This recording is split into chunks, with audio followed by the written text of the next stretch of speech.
Y junto con mi compañero Euclides Moreno, Jacqueline Romero y Gabriela Gómez le vamos a estar hablando sobre el subsistema de información de recursos humanos. Este es un proceso que permite almacenar y gestionar la información de los empleados de una organización, funcionando como la base de almacenamiento de datos de recursos humanos. ¿Qué es una base de datos de recursos humanos? Es un sistema que sirve para registrar información de los empleados de una organización. Gracias a esta herramienta podemos gestionar la información de los empleados y de los candidatos de la misma. La clasificación de las bases de datos puede ser variable según el contexto y según el momento en que se vaya a utilizar.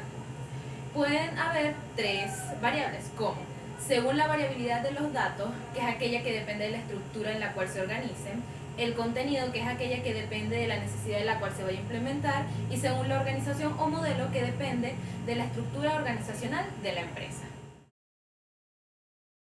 Poner sobre la dirección de manejo de base de datos de recursos humanos. Es un eslabón que tiene como misión dirigir y gestionar la contratación de personal, los asuntos de carácter laboral, contractual y la programación de sueldos y prestaciones que contribuyen con las funciones de la empresa. Ahora le voy a enumerar algunas. Estructuración y planificación de retorno de talento, capacidad para atraer y contratar talento, evaluación 360, que busca el desempeño de la persona o evalúa el desempeño de la persona, actividades para orientar y mejorar las habilidades y actitudes del trabajador, reconocer el comportamiento, características y rasgos que definen a un empleado con éxito. Ahora vamos a explicarle cómo se debe garantizar lo que se debe evitar en una base de datos. Eliminar los datos repetidos. Siempre va a haber datos irrelevantes. Esos datos tienen que borrarse. Ubicar todas las bases de datos en un solo programa. No puede haber muchas. Las empresas acostumbran a tener muchas bases de datos y eso causa un descontrol dentro de la misma. Y borrar los candidatos. Ahora bien, estaremos hablando sobre los pasos para realizar una base de datos. Número 1. Las tablas. Son agrupaciones de datos que se conforman por columnas y filas. Número 2. Las columnas. Se designan verticalmente e indican el tipo de dato que contienen. Número 3. Las filas. Se designan horizontalmente y contienen los registros de la base de datos. Número 4.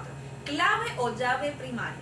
Son el conjunto único de números o signos que permiten diferenciar las celdas, como por ejemplo el número de documento de identidad o un código consecutivo.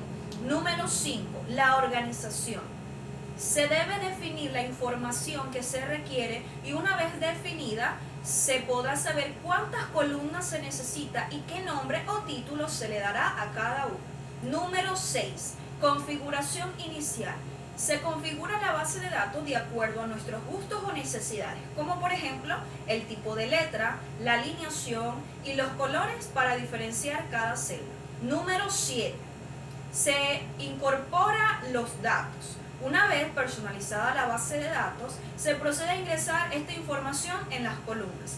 Y por último, se procede a guardar. Este nombre que se le asigna es datos o registros. Ahora bien, los insumos que se realizaron para esta base de datos son una computadora y un programa de Excel. Ahora estaremos mencionando los resultados que obtuvimos mediante la encuesta realizada al personal de la Universidad de Oriente. Transporte que utilizan para llegar a su lugar de trabajo. El 67% de los profesores dijo que utiliza el transporte público, mientras que un 33% utiliza el transporte propio. Ahora bien, si la universidad le brindara las condiciones necesarias para trabajar de manera virtual, ¿le gustaría recurrir a esta modalidad? El 100% estuvo de acuerdo. Por otro lado, ¿consideras que las medidas de bioseguridad deben permanecer o desaparecer? El 60% dijo que deben permanecer, mientras que un 40% dijo que no deben permanecer. Ahora, ¿siente que dentro de las instalaciones de la universidad corre peligro? El 17% dijo que no, mientras que un 80% dijo que sí. Logramos obtener la información pautada. Esta información fue obtenida mediante la recolección de datos a través de una encuesta realizada al personal docente, donde a través de unas impresiones de cuestionario, estos contestaron a una serie de preguntas de índole socioeconómicos, generales y personales, donde dieron a conocer de manera analítica sus puntos de vista en cuanto a la situación actual de la institución y otros factores que afectan el procedimiento académico y social de la institución. Proceso que se llevó a cabo mediante un trabajo de campo realizado por nosotros. ¿Para qué nos sirvió hacer una base de datos de recursos humanos? Bueno, para tener una noción de cómo está estructurado de manera sistemática y ordenada un conjunto de archivos o registros o otros caracteres de un personal, en este caso los docentes, y que a nosotros como futuros gerentes nos va a servir para tener una noción y una visión de cómo está estructurado una base de datos.